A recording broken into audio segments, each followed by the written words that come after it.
What's up, guys? Good morning. Welcome to the Weekend Zone. Everyone, rub that crust out your eyes because we got some good stuff to talk about today. I'm Britt Johnson. You can follow me on all social media at I am Britt Johnson. I'm Jackie Ray. You can follow me everywhere at JRay the Fanatic. And it's your boy Chris. You can find me everywhere at CK2K.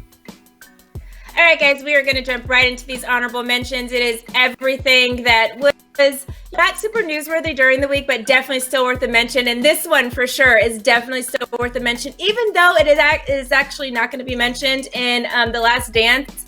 But apparently Michael Jordan's even more of a dog and a little bit dirtier than we thought he was, because I guess after Horace Grant had a bad game, Michael Jordan would tell the stewardess on the plane that you cannot feed him. He does not deserve to eat. I don't know how much more GOAT status than you can be than to take a grown man's food away. Like, this is like prison yard all the way. I don't know how he was able to snatch his lunch tray, take it away, and he's just sitting there like, oh, I'm so hungry, but I can't eat. What do you guys think of this? Is this Michael Jordan to you all the way? I mean, it kind of follows the narrative that he's kind of just a jerk, you know what I mean? And I know he's, and that's one of the reasons why I'm not a big fan. Like, we hear a lot of douche stories, and this is definitely one of them. And I know Horace Grant said he, in no uncertain terms, he was not the person that leaked the things to the media about Jordan that were unfavorable. I was just going to ask that. Yeah, if my stomach is growling, and that's my only payback, because, clearly from you hangry. Yeah, I'm hangry. And I'll be like, hey, man, come here. I got to tell you something. Look, this is what happened. Like, I would totally do that. That's what I was just going to ask you guys. Do you now believe that, okay, maybe he actually was that guy that was sneaking information out, because he was missing meals over here?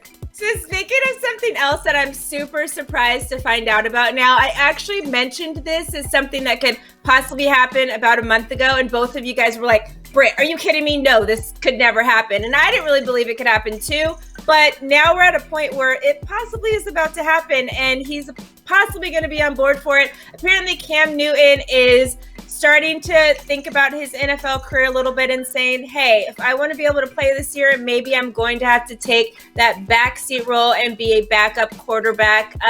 Jackie, my question for you is that embarrassing to go from being a guy that was an NFL MVP to now possibly being a backup, because all the starting positions kind of look to be filled already?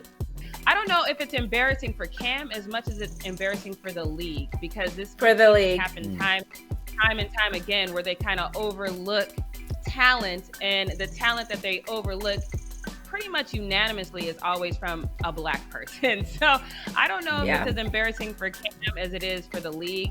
But I mean, and I understand Cam too. I understand you want to play this game. This is something that you're passionate about. So you do have to swallow your pride a little bit and say, hey, I'll take whatever.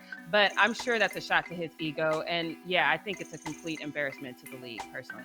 Yeah, I'm sure it made it a little easier for him to say that, because Andy Dalton now, who was supposed to get $17.7 million this season, decided to take a backup role to join the Cowboys at 3. Obviously, they're not on the same level.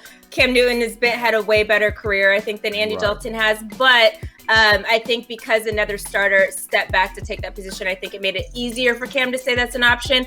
But Chris, is it tough to see his fall from the top, or do you just think that this is a part of the business that's going to happen? It's a league of what have you done for me lately? Well, he saw 2 stars because Andy Dalton and Jameis Winston are both now backups. Right. 100%. But the thing is, you can look at it both ways. You can look at it that way for sure, that, was this MVP, got hurt, and now he's going to be a backup. But, I mean, this might be the thing he needs, because he's probably not 100% healthy, and that was a problem with Carolina, because he kept trying to play when he was 70, 60%. So now he goes to this team, becomes a backup. You never know what happens. He ends up getting some playing time, and you never know. This might be a positive. But to answer the question, yes, it is kind of sad to see him go from being where he was, Super Bowl Cam, and now he's moved back somewhere. I'm hoping we see a Teddy Bridgewater story come out of this. But that's it for honorable mentions. Moving on to Trash Talk.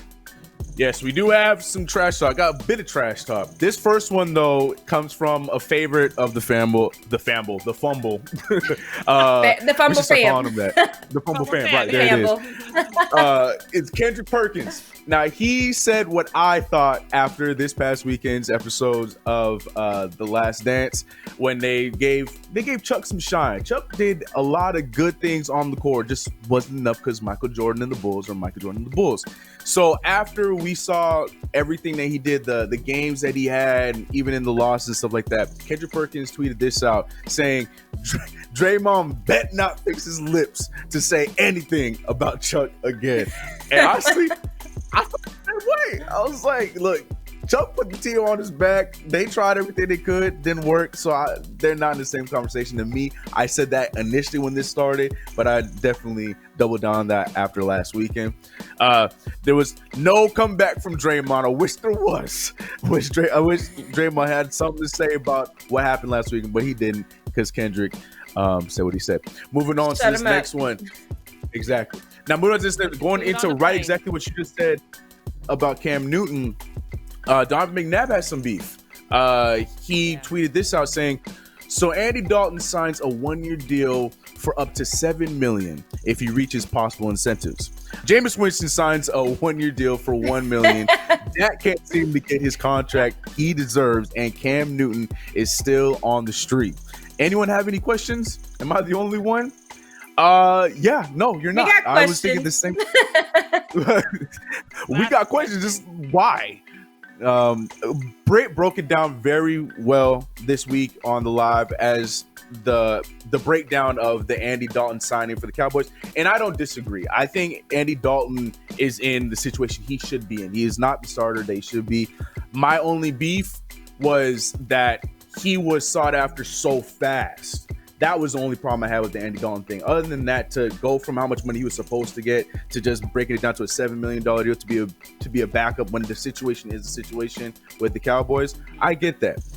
But man, Dak still needs to get paid. You know, we got Jameis out here resorting to a very cheap backup role. Hopefully, turned into maybe the next man in New Orleans. I'll take it if that's the case. And we just talked about Cam Newton's gonna be a backup somewhere. We just don't know where. So, Donovan, I'm with you.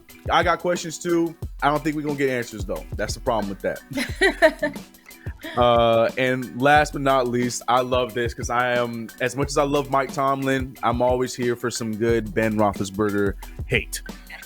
Jay Glazer taking some shots at Big Ben. And to me, I don't see any shots that aren't wrong.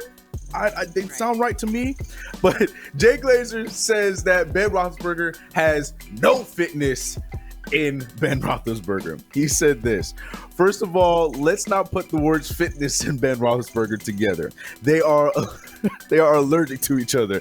There's no fitness in Ben Roethlisberger. His idea of a great offseason workout program is doing one yoga session, playing golf, and drinking some beer. However, yes, what Mike Tomlin and Roethlisberger have done there has been incredible. Agreed on everything he said.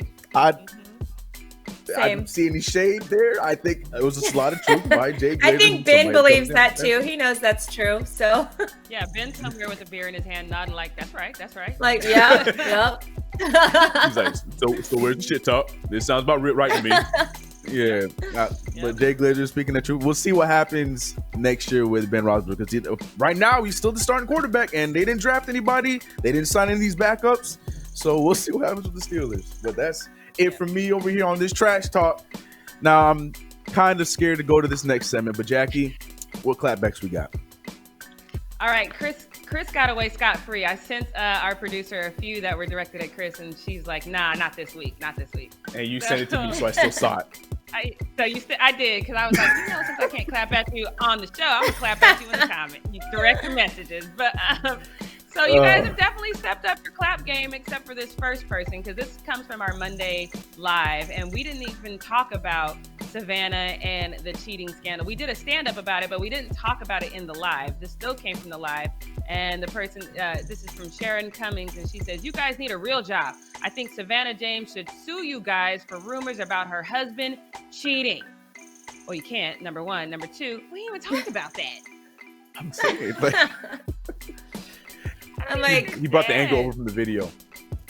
Right. No, I think this lady, she messaged me on my Facebook and said something about it. I was like, what are you talking about? And I didn't do the story either on Monday. Like, not only did we not talk about it in the live, but I wasn't the one that did the story. So I was like, what? I didn't even see the story. I don't even know what you're talking about, lady. So bye. And she literally messaged on one of my like Facebook pictures from like a year ago. So she scrolled all the way back and decided to message on an old thing. So whatever her name is. What's her name? Sit down. Several seats, lady. So this one, our producer sent the whole thread to me, which is cute because we don't even have to clap back at this person because the Fumble fam clap back for us. But Taylor Ho, let that sink in. This person's name is Taylor Ho. Said, not gonna lie, Fumble, the channel has completely changed. Not sure what any of these recent videos have to do with sports news. This isn't the Fumble anymore. Peace. And then Mike Web Surfer said, bruh, it's the lockdown. What sports is going on? And then Coach B said, there's no sports news. Duh, Corona. Fumble is actually doing a good job. Yes, Jackie Ray in the middle. So yes, thanks, Fumble fam. Hey. Clapping back for us. Yes. But Britt, now remember on one of the lives this week, I told you if one of my girls call me and they're ready to roll out, I'm down. So if you want to go find Hispanic Panic, girl, let me know because this is out of pocket. So, okay. He says, first of all, he's got some kind of special computer that, whatever. He says, smelly breath Britt Johnson says LeBron's beard smells while her breath smells like dirty mop water and cabbage. Oh my. If only you could smell my breath, my guy. Right. You couldn't even ever get as close to me to smell my breath, so you'll never know. Right. But like LeBron's beard did look in that video or in that picture. It's the Kimbo Slice. He's referring to that Kimbo Slice picture because I said LeBron's beard looks like it smelled. But see, that's the thing about beards. If only you could smell my hot ass breath. Chris, does your beard catch crumbs? See, I have this. You see this gap here? That's the part that catches the crumbs. So my face is like flat, so I don't have that problem. Gotcha. Like LeBron, his coming all the way out like that. James Harden come out like that. I don't have that problem. All right, so really quick before we get out of here, we're going to jump into our L's of the week. Mine, I'm not even going to get into the story about it, but it's Jason Whitlock. If you don't know why, you can Google it. You can look at our show from earlier this week. But yeah, you take an L, bro. You always take an L, but you're taking a bigger L this week. Jackie, what do you have? Yeah, so my L is an unintentional L. I'm going to go with Michael Jordan because he's all of a sudden in a conversation that he has nothing to do with because of Jason Whitlock. And I just think that it's so terrible that now he's like, hold up, I'm just chilling over here. Why do you even put my name in the tweet? So yeah, it's an unintentional, but Michael Jordan's getting that L from me. Chris, what you got? And my L goes to Jason. No, I wish I gave it to Jason Whitlock, but no, my L actually goes. Everybody gets an L from Jason. Right, seriously, that is my unsaid L. But my L actually goes to Nick Young for letting Gilbert Arenas go out there and teach you a lesson the way that he had to teach you that lesson, and you didn't learn it. That's the problem I have with you. You never learned the lesson that Gilbert Arenas was given to you for free. So my L goes to Nick Young after we heard that story. That is so funny. Well, that is a wrap for Weekend Zone. Make sure you like, subscribe, follow all of us on social media, and we'll see you guys next weekend. Peace.